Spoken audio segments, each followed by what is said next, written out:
এই আসনে nominee রাখছিলেন doctor সংগঠন সাথিয়াবাসীর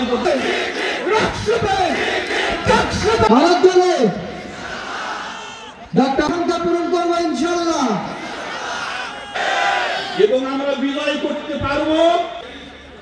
এই আসনে প্রার্থী করেছে বিপ্লব হয়েছে, তাদেরকে সতর্ক এবং সজাগ থাকতে হবে। সাথিয়ার কৃতি সন্তান মোহাম্মদ গোলাম কিবরিয়া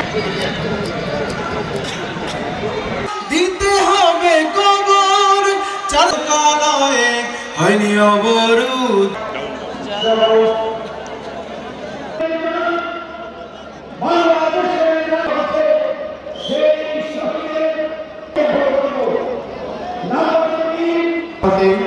উপস্থিত প্রধান অতিথি